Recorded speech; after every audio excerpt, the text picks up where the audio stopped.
thank you very much from the organizing side to invite me to give another view on how to use consumer purchase data, namely in a more practical way. So my name is Luise Müller. As I said, I'm an epidemiologist here, and I've been working with investigating foodborne outbreaks here for 15 years. So what is that? Well, foodborne outbreaks can be caused by different pathogens. It can be bacteria, virus, toxins, etc. It can be huge outbreaks with a lot of cases, even maybe national cross-border outbreaks, or it can be very small outbreaks with only a few cases. Sometimes they go into the media, as you can see here. Sometimes they don't.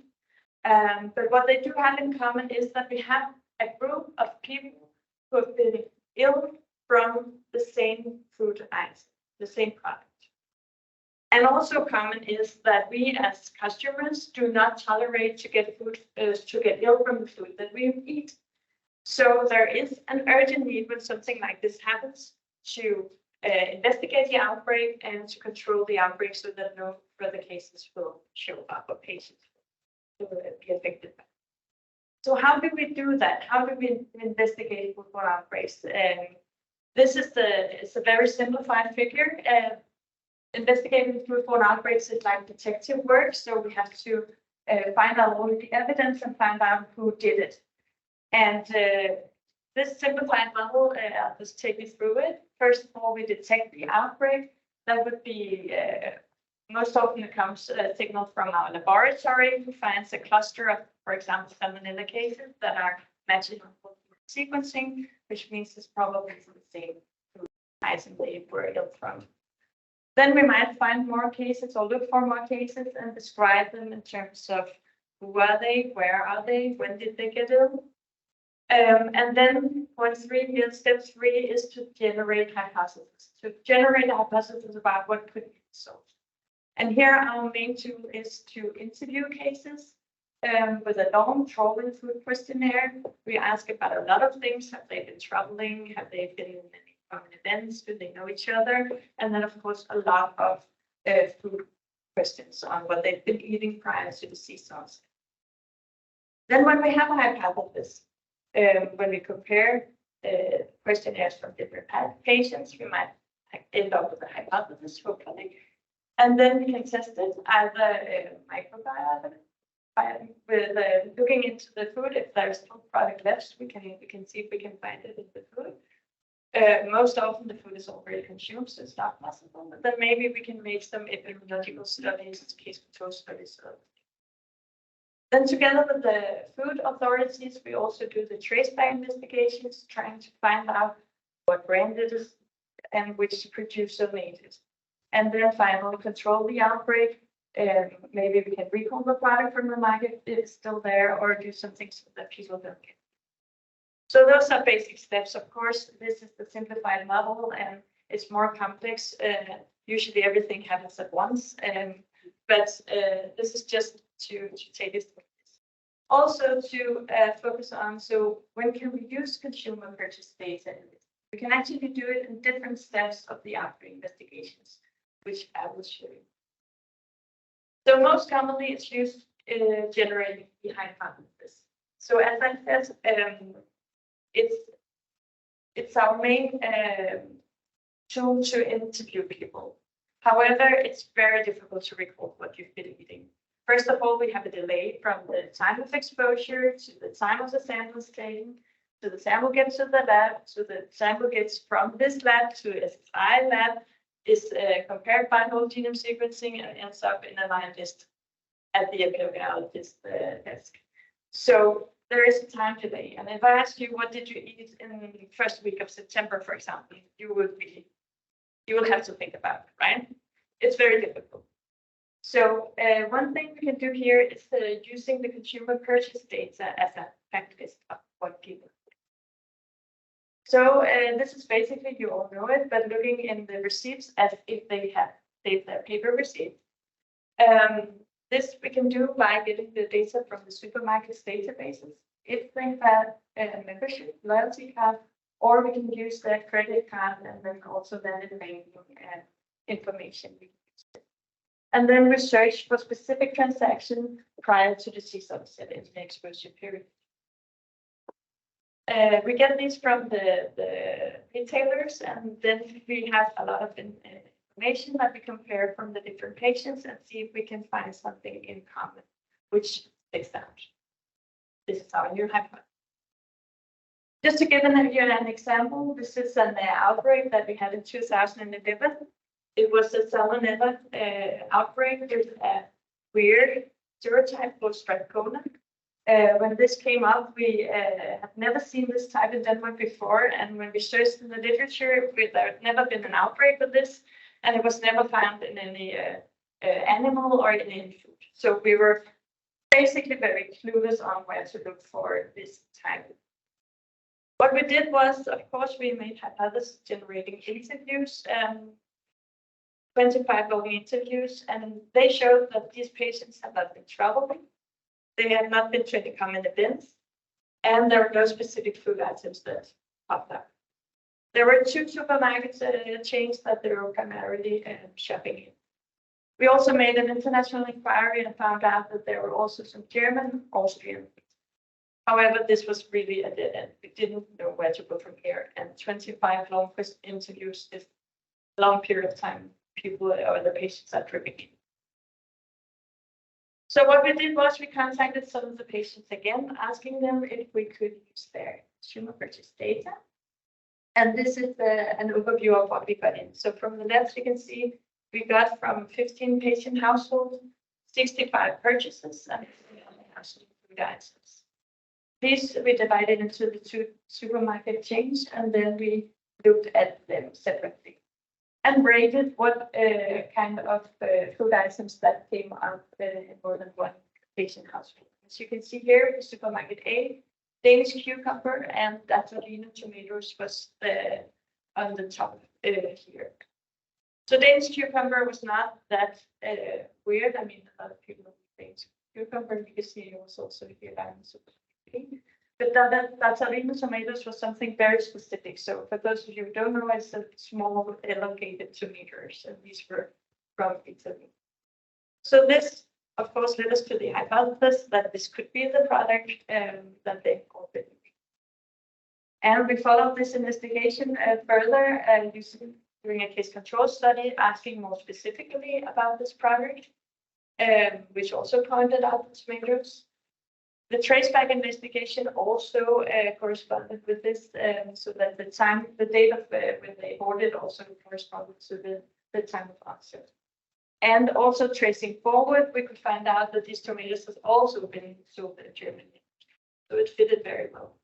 Unfortunately, when we tested some of the batches of the tomatoes, it was too late. It was some other batches and we could find the volume. But we were quite sure that we found the source. We're also quite sure that if we had not had the consumer purchase data, we wouldn't have found it here. So to go back to the beginning, when we had the trolling questionnaire, yes, we are asking about tomatoes, but not in a specific level where this would pop out as something specific, because as cucumber, it would be something that everyone would say that they were. So we wouldn't have found it. So back to our steps in the outbreak investigation. We can also use consumer purchase data in the testing of hypothesis phase. So I'll also give you an example. This is another salmonella outbreak, phase 6 salmonella fumarium. We had in 2016 and 17 during Christmas. This was an outbreak with 21 cases. It was primarily elderly people with an average of 71 years old. And it was caused by this, I put it on the picture, pork roast meat loaf, and it was a ready-to-eat frozen product. So what happened was that we interviewed cases, and again, no common events. These people were living alone. They had very simple food habits, but it was elderly patients, and it was really difficult for them to recall what they've been eating. But there was one observation, and it was that 2 of them mentioned this frozen ready-made meal with pork meatloaf. So we had this hypothesis, but could we find it, and was this just by chance? So again, we use consumer purchase data from 6 patient households in the period 3 months before disease onset. And the reason why we took this long period of time was because it was a frozen product, so they could have bought it some time ago and that they had kept it in the freezers. So that's why. And from this, we found that actually, or we could find in the receipts already, that 4 had the exact same pork meatloaf from the specific brand. Using consumer purchase data in the traceback investigation is also a very important part. Actually, we do that quite often. The example I give you here was a huge outbreak we had of enteroinfectious E. coli during COVID, actually, in November, December 2021. It was the first IAC outbreak we had in Denmark, and we had 88 cases. That's quite a lot, and 30% of those were hospitalized, briefly died. And not surprisingly, this first interview showed that the cases during COVID had not been traveling. They were not into any common events, and they had not been dining out in restaurants or anything. That was not surprising, of course. We already had our trace into some supermarket chains. 9 out of 12 shopped in the same supermarket chain C, and 6 of them also mentioned something ready-to-eat cabbage salad, but it was a little bit blurry from there. It was not the same. Some had some red cabbage, some had some other different products they said it was in it, and so on. 4 of them mentioned that it was bought in this same supermarket. But it was kind of a dead end. So how to go from here? They couldn't say more about the product. The product was hidden. How do we go further? So in order to trace back and find out who was the producer, what happened here, we also used consumer purchase data. We got the receipts from 8 cases that were all eating a type of cabbage salad. And we found that the time from the date of purchase and the date of illness onset matched the incubation period very much. And in opposite to the frozen ready-to-eat meal, this is something that you buy and you eat more or less the same thing. So this fitted very well, and also the trace back further found out that there was one common ingredient in these salads, and that was spring onions from Egypt, imported by the supplier to supermarket C. Again, we were a little late taking samples, so we didn't find it in the cup. But this was in what we found out was so. And there had been some flooding in the Nile and so on, which we did very well to the contaminations. So this was a way to use it for traceback investigation. Finally, we can also use it to control the outbreak in the end. In Denmark, we haven't used that in such a huge scale. We do have some online supermarkets with home delivery solutions who, when there is a recall from the Veterinary Food Administration, they might send a push message to their customers saying, just be aware that this has just been recalled from the market, please throw it out. But apart from that, we haven't used it in a large scale. But I do have a very good example from the US where they had an outbreak in 2013 with hepatitis A. It was an outbreak of 164 cases, I think.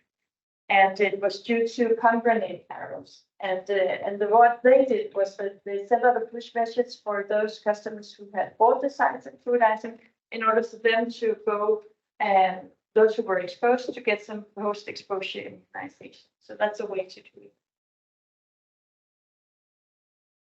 So no doubt that consumer purchase data can be used for a lot of things, but it doesn't always work. It's not the solution used for everything. And here are some of the limitations listed. So consumer purchase data is not always equal to consumption. So you can eat something that you don't buy, and you can buy something that you don't eat. So this is very important to have in mind. And also it will not capture the food you eat outside your home, in restaurants or at family or friends. It's not suitable for all patients, so those using cash, for example, or those who do not have a net bank or a loyalty card, etc. Then one of our main barriers when we start this is that for many patients, this can seem like a very sensitive data to give to us. Not so much if you have the loyalty card, but if you have to give some numbers from your credit card and you have to look in your banking account, it's a little bit more sensitive. So people are a little bit reluctant of it. From the analytical side, it's very time consuming with all these data. You get a lot of data and you have to some kind of categorize it. I guess many of you tried that. But here we also have a race against time. And then retailers might not want to share data, or they might not have them anymore because most of the retailers in Denmark only store this data for 3 months. But no doubt that there is a highly added value to outbreak investigations, and to our knowledge, the method is not used that widespread. Frederick was making a review some years ago showing a lot of things. So if you're more interested, go into that and see what worldwide what you could find using this. But it can be used at different stages of the outbreak investigation, and it's very useful. It does depend on a very good collaboration between the public health and food authorities and the retailers. And these collaborations needs to be done in peacetime, because when the outbreak is there, it's too late to start collaborating. So we do have some wishes for the future also. Right now, it's quite handheld what we're doing. We want to get access to more digitalized data, and we want it to be more routinely implemented. We also want to include more invoices. So from, for example, institutions, elderly homes, daycare institutions, etc., to be able to use these data as well, and to be able to compare them with patient homes as well.